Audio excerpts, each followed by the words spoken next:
Ginoo manaa kaninyo. Pagbasa gikan sa Santos nga Ebanghelyo sumala ni San Marcos.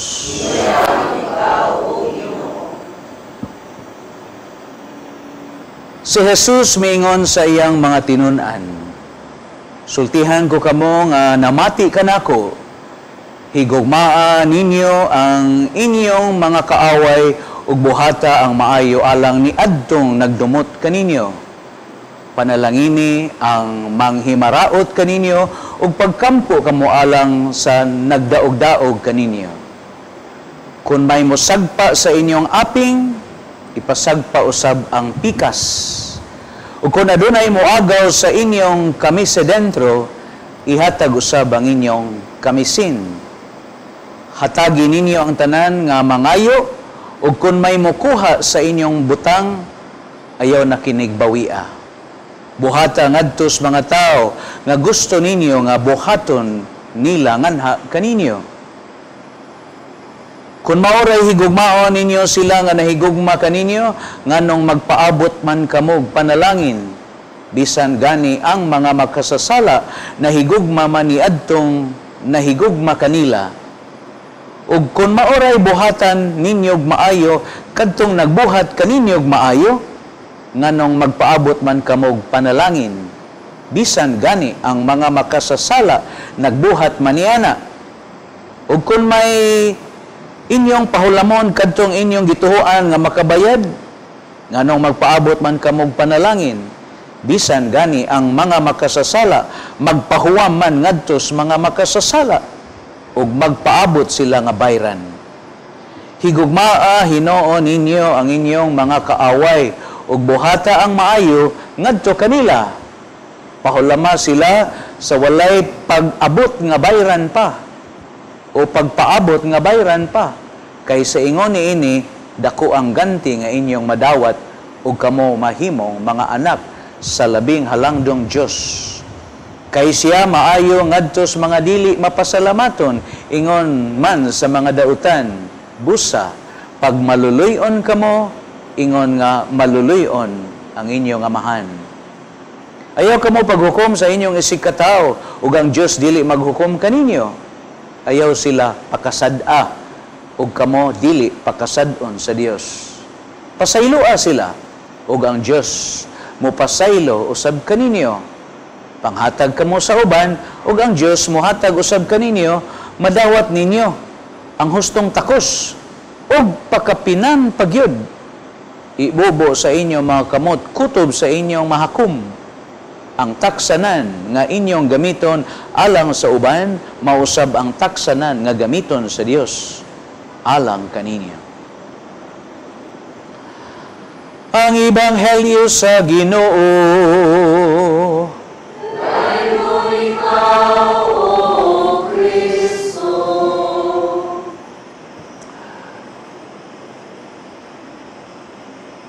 Nindot kayong akong ibalita ninyo kay ni adtong pag-install ni Bishop Ruben Labajo nga maoy bag-o og pinakaunang obispo sa Diocese sa Prosperidad. Dako na kong katinga nganong ang mga tao nakaila nako didto. Uy, kanindot guys, sister. Ang atong 30,000 nga atong ihatag sa musibya nining atong TV Healing Mass. Sobra pas bawi, kay nga naman, taga-Badbaran, ningon sila, Pader, taga-Badbaran mi, taga-Prosperidad mi, taga-San Francisco mi, the next town to Prosperidad, taga-Butuan mi. Uy, kanindot, no?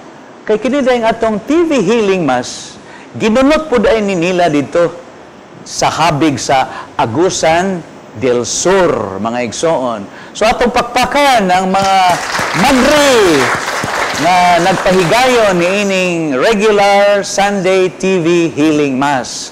Aron ang ato mga kaigsunan nga tungod sa ilang mga balatian, dili in taon sila makauban nato sa paghalad sa Santos nga Eucharistia. Mo na dakong katawanan. Sa panahon nga himsog ta, di kita ganahang musimba. Pero sa dihang nagmasakinon ta, sus, nagkayo-kayo, na silaob ang atong kasing-kasing sa pagsimba. Pero wala na, gihigot na kasi mong katri, paralyzed, high blood, o unsa pa imong sakit. Pero, dili ni pagtunglos mga masakiton, kundi magpadayon gihapon ta sa atong paglaom. Labi na karon kay Jubilee Year, unya, Pilgrims of Hope, and hope does not disappoint. Matod pa ni Pope Francis nga iyang gihuman sa suwat ni San Pablo ngadto sa Taga-Roma.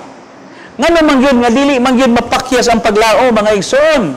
Tungod kay ang paglaom nga atong gihuptan, nakagamot man ni sa gugma sa Ginoo kanato. Nya kanang gugma, buhaton man yun niya ang maayo, ang pinakalabing taas nga pagpakita sa kaayo ngadto sa iyang hinigugma. Ug mao na nga kada Domingo ang pagsaulog nato sa Santos nga Eucharistia magpahinomdom kanato sa greatest expression of love nga ang Ginoo mihalad sa iyang kinabuhi. Aron kita sab sa atong pagka-Katoliko Kristiyanos karon ang atong ebanghelyo magtug-an og magpahibaw nato nga kamong magsigig simba, musugot mo dili kinahanglan nga inyo gining tumanon ang kining mando sa Ginoo kaninyo nga sa kanunay naghalad sa Santos nga Eucharistia. Una, mupasaylog yung kas mga tao nga imong ug nangaway nimo mga igsoon. Sa to pa, forgive your enemies. Walang ihisgot pero usa ka higayon ni ana ningon gyud ang Ginoo, pray for your enemies. Pero para nako sa dugay na nakong pagkapari ug kapila na nako ni giwali mga igsoon, kini dayon pag-ingon sa Ginoo, pray for your enemies, dili man na para sa imong mga enemies oy, para na nimo nga ikaw nga nag-ampo sa imong mga kaaway, ikaw mismo nga nag-ampo, mahibaw ka nga mupasaylos mga tao nga nakapasakit nimo mga igsoon. Kung sagpaon imong tuong aping, ipasagpa sa imong walong aping, suluhan na lagi. Ngano mga igsoon, kay buot sa Dios nga isip ta Katoliko Kristiyanos, di gani gyud ta maghunahuna sa pagpanimalos. Di gyud ta maghunahuna kun dili ta maghunahuna sa panimalos, labaw pa nga wa gyud Katoliko Kristiyanos nga mangaway. Bahala nag-awayon ta mga igsoon, magpabilin kita nga sama sa atong Ginoong Hesukristo. Gibugal-bugalan siya, gitumo-tumoan siya, pero wala lang to niya panumbalinga kay nagpabilin siya nga iyag yung gipakita kita nga nagtuo kaniya mahimo sa tang sama kaniya. Forgive your enemies. Sam gud ang forgiveness oy mga igsoon. Namatod pas mga balaang mga tao, ningon si katong usa ka manunulat, ningon siya, forgiveness is not for the weak person, no? Because forgiveness is for the strong, mga igsoon. Kanang pagpasaylo dili na sa mga tao nga huyang, kay ang pagpasaylo is an attribute. Forgiveness in us is an attribute to the strong. Strong in his faith, strong in his love, and his hope in God. Mao na nga dili ni siya sa mga angay sa mga taong mahuyang sa ilang pagtuog paglaom sa Ginoo mga igsoon. Lagi kay karon Jubilee Year man, sibo gyud kaayo ang atong ebanghelyo sa katarungan nga ang atong Santo Papa nag-awhag kanunay kanato that we should be bringers of hope mga igsoon. Ang unang pagbasa kung maay kaninyong pagpaminaw, si David mga igsoon kanlit kay si Hari Saul na sinaman siya. He was so jealous of David kay iya manggipatay sa Goliath. Unya nailhan naman gyud sa David nga maayo kay siyang manggugubat mga igsoon. So nahadlok si Saul nga malagmit kini sa David, kuhaon niya ang akong pagkahari. Mao tong sa makadaghan naglaraw si Saul nga iyang patyon si David. Unya si David nahibaw siya nga ang hari nga si Saul buot mapatay niya. Karon giasoy nato sa unang pagbasa nga higayon gid unta to ni David nga iyang patyon si Saul apan wala buhatan ni David, mga igsoon. Sa katarungan matud pa ni David tungod kay siya ni tahod sa pagkahari ni Saul ug tungod kay siya pinili sa Dios. Ug labaw sa tanan wala to buhatan ni David nga siya naghuna-huna sa pagbaws sa laraw ni Saul nga siya patyon, nga iyang patyon si Saul tungod kay siya nitahod sa Ginoo, mga igsoon. Mao sad ta, no? Kita isip ta mga Katoliko Kristiyanos to respect and obey God, mao nang wala gyoy Katoliko Kristiyanos lagi nga mangaway. Unya abi ninyo kung kita magbaton sa tag kasilag, kasuko o pagpanimalos, hala, no? Mao nang tugkan tagdaghan kaing sakit. No? Forgiveness brings healing. Forgiveness brings peace. Kana daing mo pasaylo ta, no? Sus, makahatag di ay nagkaalim sa mga gipamati nato sa atong lawas, gumikan ra pod kay kita naghuna-huna sa pagpanimalos nga buot gitang mubaw sa mga tao nga nakasala nato, mga igsoon. Unforgiving, mamunga na siya daghan sa gitawag nato sa sensya og psychosomatic ailments, mga igsoon. No? Labad imong nganong sigim tagkakaon giulcer man ka, nga igsoon, nakamatikod mo kanang makakita ka sa imong kaaway, di ba? Sington ka, nya magpalpitate ka, kaya naman dunay reaction sa imong lawas. Sa to pa ang imong kasuko o kasilag, mga igsoon, nipatigbabaw nga ang imong lawas nitubag nga siya narato lang imong lawas, di ba? Magpanington ka, nya magunahon na gyud ka ba nga bantay lang gini, mga igsoon. So mao nga kiniron sa atong ebanghelyo sa atong unang pagbasa, maghisgot o magpahinomdom kanato that to err is human but to forgive is divine. Di ba? Mao man ay giingon ni Alexander Pope, mga igsoon. Tao ra ta, mao nang makasala ta, pero kanindot gid ay nga kun kita mo pasaylo kay ngano man balaanon ang pagpasaylo. So let us continue to share our stories. Yeah. Unsa may nadungog ninyo nga mga istorya kabahin sa pagpasaylo?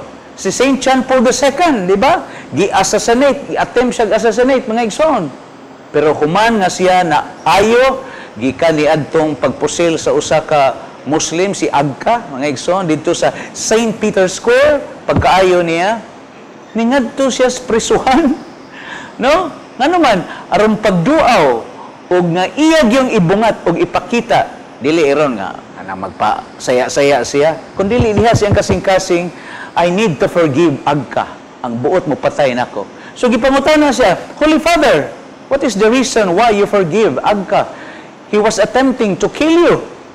Nilngigas tubag ni Saint John Paul II, ningon siya, I have to forgive the person who wanted to assassinate me because if a person does not forgive, he will be imprisoned of his past. Ug tinuod yun ang mga igsoon. Suma! Ako gon, di lang to ni tago-tagoon. Di hamgi panahon nga doon ako'y gidumtan. Labi na ka ng tumuan tag istorya, mga igsoon. Nya dili ra ba gyud tinuod? Ya labaw pa sa tinuod ba, no? Di ba masuko man ta mga igsoon? So pertipaita gyud manang dili sayon mga igsoon.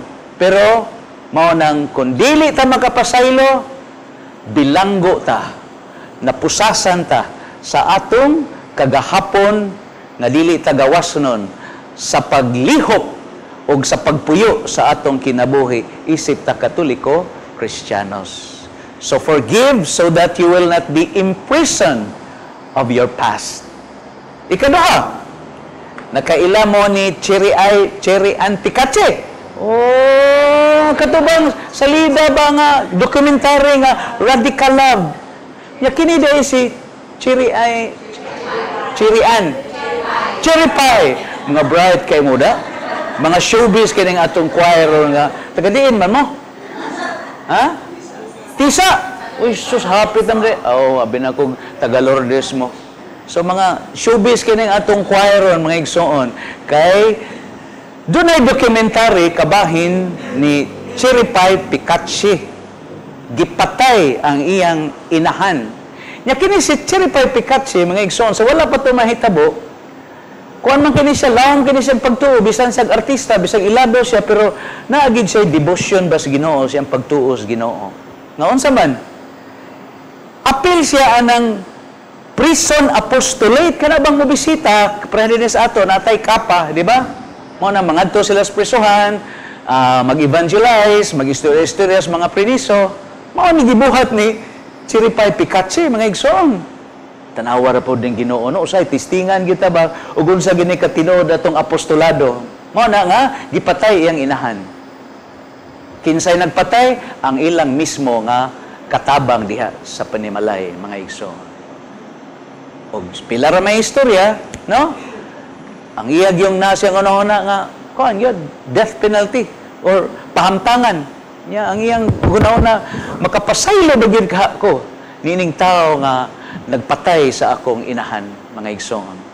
Pero radical love man, pero believe ko no? Mahimo gid na nato kung nahimo ni Cherry Pie Picachi nganong dili na mahimo nato, mga igsoon, nga after 5 years nakapasaylo gid siya sa nagpatay sa iyang inahan.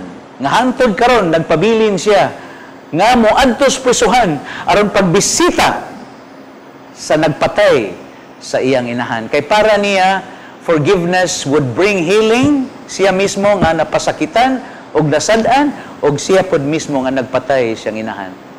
Gani, nakaamgog yun.